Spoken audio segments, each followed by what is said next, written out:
En 2019, Mika faisait chanter sa mère sur le titre Tiny Love reprise. 4 ans plus tard, avec la chanson Si Est-il la vie, présente sur son nouvel album, l'artiste et ancien coach de The Voice a décidé de rendre hommage à celle qui lui a donné la vie. En février 2021, Joanie Penniman a rendu son dernier souffle et plongé son fils dans un long deuil, vaincu par une maladie très difficile à gérer. Ma mère a souffert d'un glioblastome très agressif au cerveau, a ainsi raconté, ému, Mika, ce lundi 4 septembre sur les ondes de RTL. Le chanteur franco-libanais a vu l'état de santé de sa mère se dégrader au fil des années. Il l'a accompagnée du mieux possible, face à une issue qui était irrémédiable. On accepte que, petit à petit, la personne devant nous, va s'éteindre, a-t-il admis dans l'émission RTL Bonsoir. Face à la perte de cette femme remarquable à ses yeux, Mika a rencontré des difficultés à débuter sa phase de deuil. L'écriture de son dernier titre, Si Est-il la vie, a finalement été un tournant. C'était après 2 ans et demi d'écriture. L'album était fini. Toute l'écriture était déjà faite. J'ai écrit cette chanson au dernier moment, a-t-il déclaré auprès de nos confrères.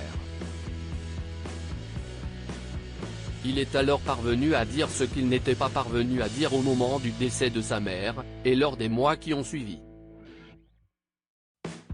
Bilal Hassani, Mika, Mathieu Chédid.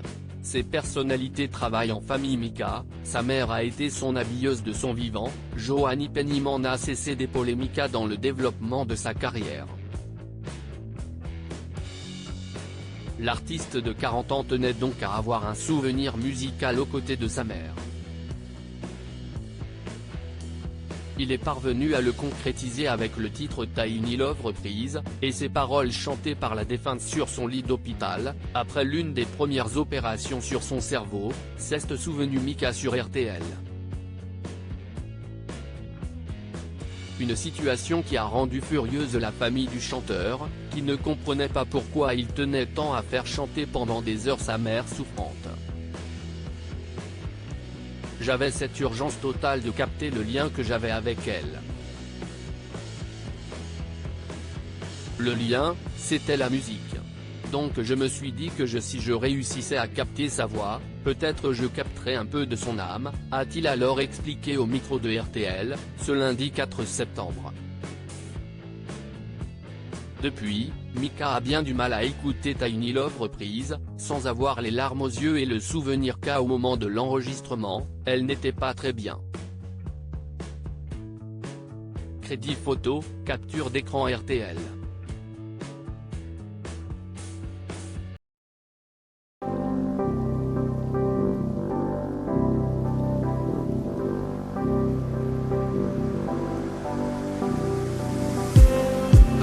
Just need